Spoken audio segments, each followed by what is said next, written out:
Hello student, Ram रतन study YouTube channel में आपका स्वागत है। इससे पिछली वीडियो में हमने लाभ और हानि के सवालों को हम 41 प्रश्नों को हल कर चुके हैं। आज हम 42 से प्रश्नों को हल करेंगे और इसमें मोस्ट इम्पॉर्टेंट प्रश्न हल करेंगे।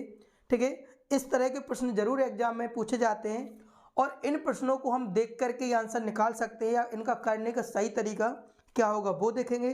तो आइए देखते हैं 42 नंबर का प्रश्न क्या कह रहा है कि 4 कुर्सियों का विक्रय मूल्य 5 कुर्सियों के लागत मूल्य के समान है।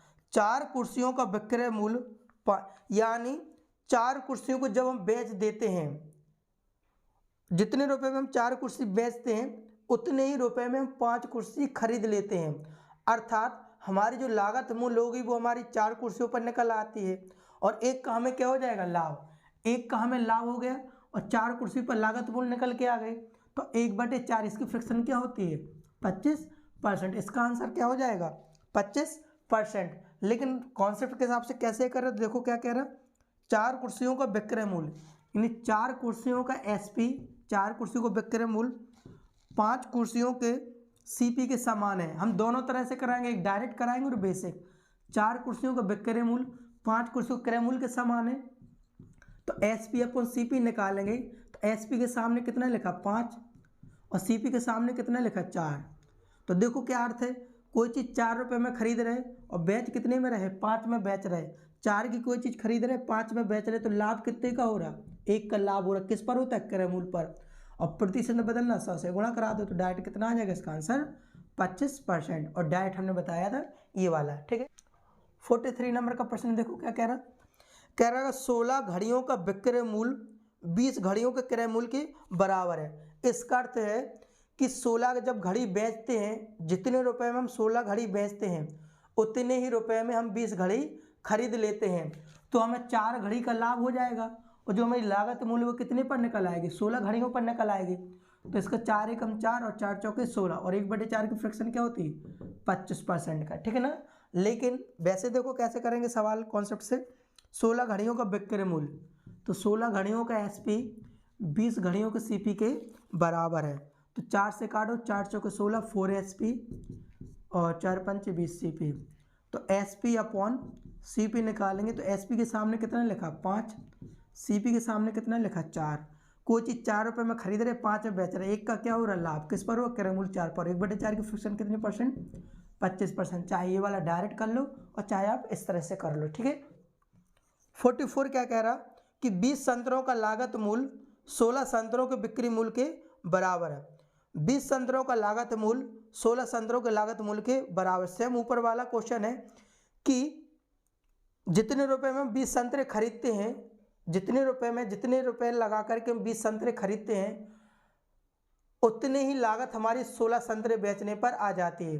तो 4 संतरों का क्या हो जाएगा, हमें लाभ किस पर हो जाएगा, 16 पर। और इसकी फ्रैक्शन क्या होती है, 1/4 बोले तो 25%। इसका भी आंसर कितना आएगा, 25%। लेकिन सवाल को इसको कैसे करें, 20 का सीपी और 16 का एसपी, 20 संतरों का क्रय मूल्य 16 संतरों के विक्रय मूल्य के बराबर है। 5 से काट, 4 से काटो, 4 पंचे 20, 4 चौके 16 तो सीपी अपॉन एसपी। सीपी के सामने कितना लिखा, 4, एसपी के सामने कितना लिखा, 5। कोई चीज़ 4 रुपये में खरीद रहे 5 में बेच रहे, एक का क्या हो रहा है, लाभ। किस पर हो रहा है, 4 पर। और 100 में बदलना, प्रतिशत 100 से, यानी कितना आ जाएगा, 25%।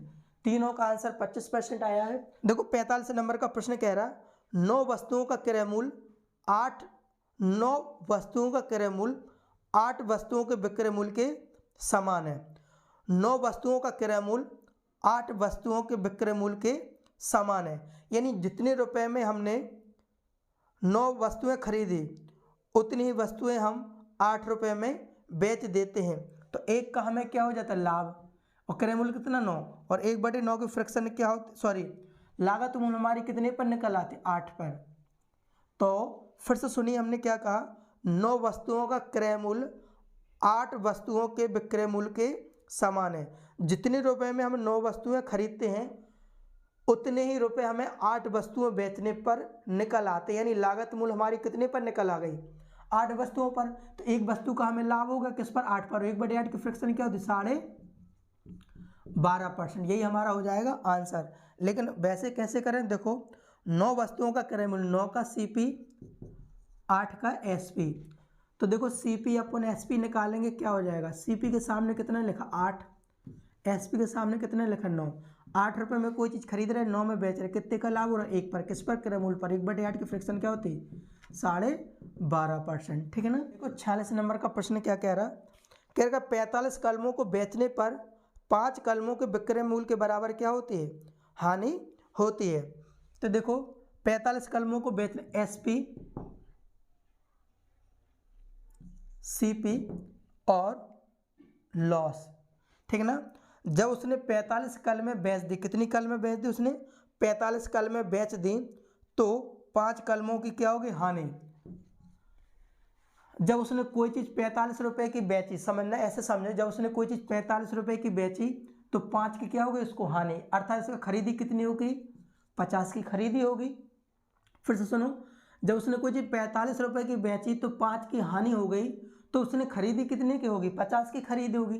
तो हानि प्रतिशत पूछा, लॉस परसेंट, तो 5 की हानि हुई किस पर, 50 पर, इसके 1/10, और 1/10 का मान क्या होता है, 10% का आंसर। 46 का आंसर आ जाएगा 10%।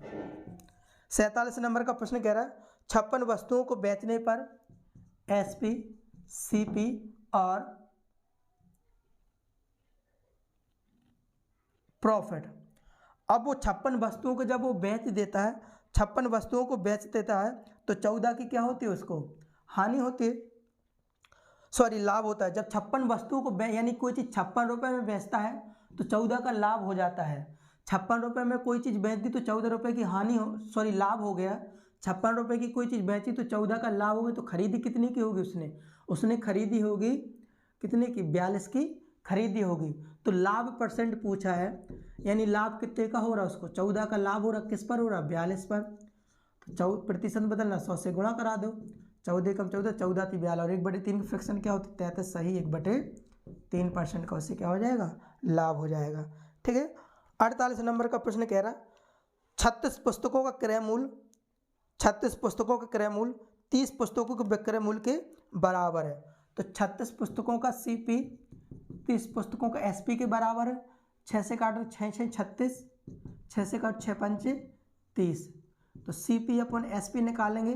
CP के सामने कितना लिखा, 5, SP के सामने कितना लिखा, 6। कोई चीज़ 5 रुपये में खरीदे, 6 में बेच रहे, कितने का लाभ हो रहा है, 1 पर, 1 का लाभ हो रहा है, किस पर, क्रय मूल्य, यानी 5 पर। 1/5 की फ्रैक्शन क्या होती है, 20% का। तो 48 का आ जाएगा क्या, ए आंसर हो जाएगा 20%, ठीक है ना।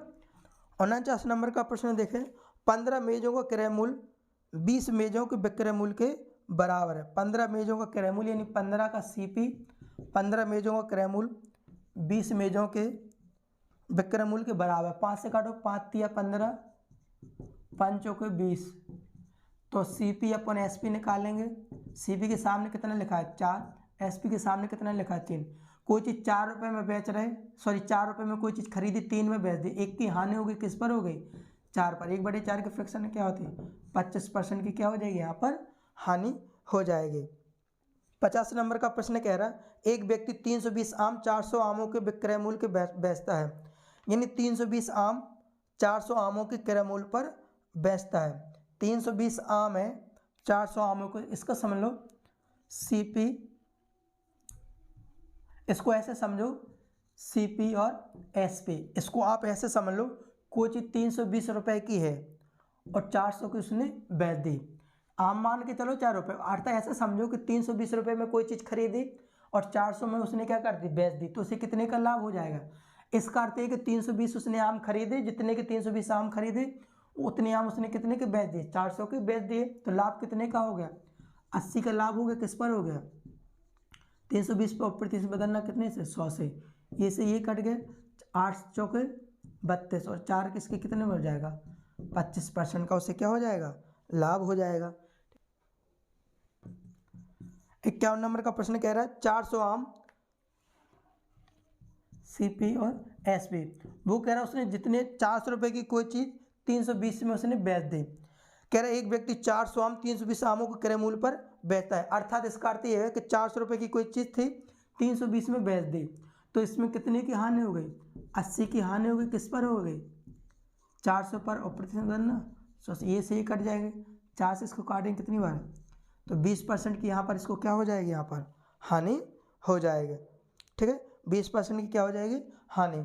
तो इस वीडियो में हमने बहुत अच्छी तरह से और हर तरह के प्रश्नों को हल किया है। तो यदि इसी तरह के वीडियो को देखने के लिए या हर तरह के क्वेश्चनों को जल्दी कैसे सॉल्व करें, ठीक है, तो यदि आपको वीडियो अच्छा लगा हो तो आप चैनल को हमारे ज़रूर सब्सक्राइब करें और कमेंट करके ज़रूर बताएं।